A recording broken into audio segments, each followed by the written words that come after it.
Okay, this is insane. We have all of this gimbal, but you still won't have a stable relationship with me.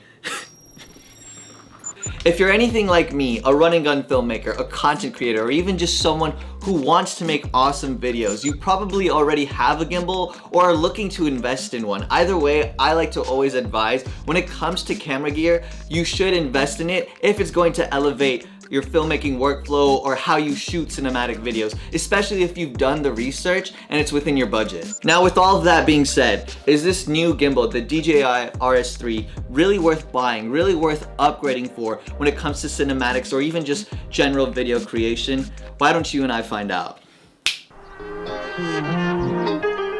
Start it up.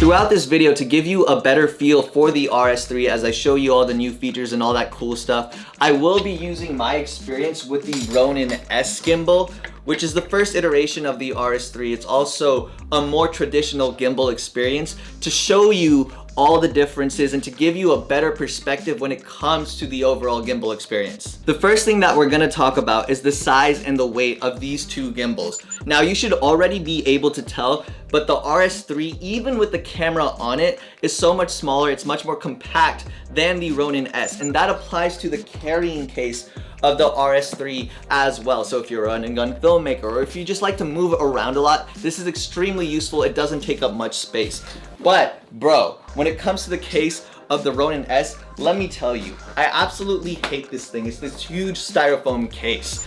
It's so clunky, it takes up so much unnecessary space. I don't take this with me anywhere. I pretty much just carry the Ronin S as it is. Now, when it comes to the weight of these two gimbals, this is a really cool fact. Or I think it is. But the RS3 is made up of a carbon fiber body, so it's just lighter material. Whereas the Ronin S, it's a full metal body. You can kind of just hear this clunkiness. However, because of their made up materials, they feel a lot differently when you handle them. In general, the RS3, it feels a lot more flexible, it feels a lot more maneuverable. And like I said, since the RS3 is lighter, if you're doing a shoot for a long period of time, your arms, they're still gonna be dying, but they will die a lot less slowly.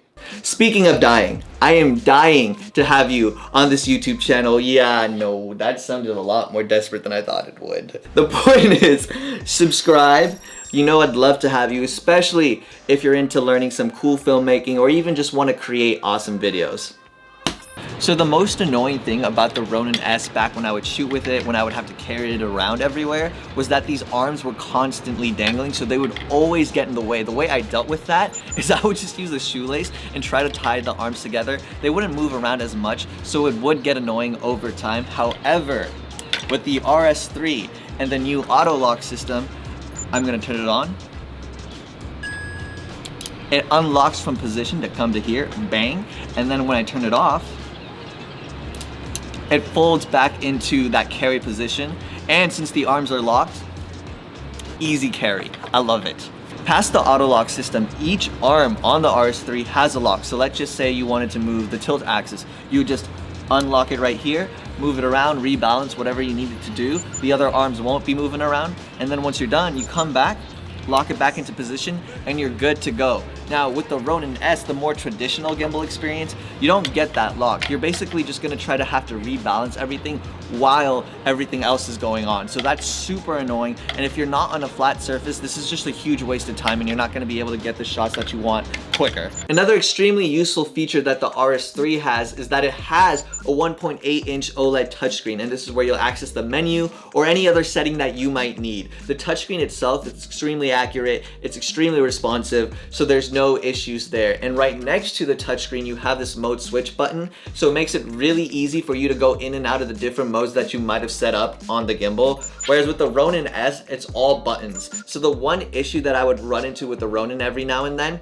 is that while I'm trying to get a certain shot, I might accidentally press a button and it would just mess up the whole shot. And over a long enough time, that got extremely annoying. Now you might think that would happen with the RS3 as well, especially because it's a touchscreen, but what you can do is press the mode button, the M dial, and it will lock the touchscreen for you, which is really awesome.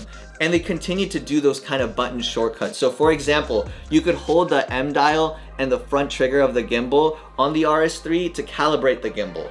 With the Ronin, you would have to go through the app. So if you wanted to make any adjustments on your different modes, if you wanted to calibrate, like I mentioned earlier, that app would do it all for you. But when you're on the shoot, going and pulling out your phone and then jumping on the app could get very inconvenient. With the Ronin S, it's all right there for you. So that's a huge plus. One of the new features that I really love about this gimbal is that I can Bluetooth connect my camera to the gimbal. So instead of having to press the shutter button to record, I can just press the record button right here on the gimbal and be ready to go. With the Ronin S, I would continually have to press the shutter button, which isn't a big deal to be honest. But now I don't have to keep repositioning my shot, coming back, pressing the shutter button, repositioning my shot to get the shot. Something super handy that the newer gimbals tend to come with, and the RS3 comes with this as well, is the quick release plate. And I've been waiting to have this for so long. Let's say you're doing your shoot and you want to change your lens or you want to switch batteries. What you would have to do with the traditional model like the Ronin S is you would have to pull out this whole plate and then, you know, go ahead, do whatever you're gonna do, come back to the gimbal. But when you put it back on the gimbal, you had to completely rebalance it, and that would just be a huge waste of time, especially if you're on the shoot. Now with the RS3, because we have that quick release plate, what I can very simply do is pull off the camera, do whatever I gotta do, and put it back on without having to rebalance it or anything. And when you couple that with the auto lock system, putting the camera on and off of the RS3 is essentially seamless. If you get the combo package, which is what I got, you're gonna get the briefcase handle, and that's this extra piece right here. It's really good for helping you carry the gimbal in underslung mode, so you don't have to grab it from just the handle, and it just makes it a lot easier to get steadier shots when you're doing those crazier shots. With the Ronin S, I try to get a handle for it similar to the briefcase handle, but I just happened not to find one, so it made it a little bit harder to get those steadier shots when I try to get really creative with it. And what's even better about the RS3, if you're trying to do those crazy dynamic shots, if you're trying to get those rolling shots out of cars, is that you have a super smooth function. So if you need that extra bit of stabilization, you got it. And if you need vertical videos for those shots, the Ronin S has a feature called the portrait mode, and it does exactly that. It's gonna flip your camera into a vertical position. You'll be able to capture whatever you want for vertical content. Now with the Ronin S, what you had to do is get a third-party item like the L bracket that I have, and that's how you would do it then. Along with the combo package, you get the focus motor system, which is a few extra pieces that you can throw onto your gimbal, and that's gonna allow you to do things like focus pulls and basically use manual focus in any position with this gimbal. And that's pretty awesome because this way you can get really creative and dynamic shots. However, for me personally, when I'm on a gimbal, I don't like using manual too often. I like to rely on autofocus. I wanted to do a quick comparison test between these two gimbals for stabilization, and that's because the RS3 is noted to have 20% more stabilization than the RS2, which is the second iteration of this gimbal, the original gimbal, the Ronin S. Of course, the RS3 is the third iteration, so it should have that much more stabilization than the Ronin S. As far as I've used the RS3, it definitely feels like it has much stronger motors, and the shots that I capture with it do feel much more stabilized. Normally, when it comes to camera gear, let's say drones for example, the way I like to look at it, especially if you're a new or if you're a beginner filmmaker, is that you should probably be investing in previous models. And that's because one, they're cheaper, and two, they're still super high quality, but you really get to learn the ins and outs of a drone because you don't have the conveniences of the newer drones that pretty much do everything for you. However, when it comes to gimbals, because they're more of a tool for helping you capture footage versus like a DSLR or a drone that actually captures the video for you, I tend to do the opposite. I tend to invest in the newer models. And with the RS3 specifically, with all the new features and the new technologies that are integrated into it, you're gonna be saving so much time when you're out there start shooting, your filmmaking workflow is going to be so much smoother, and the quality of the stabilized footage that you capture is going to be much higher.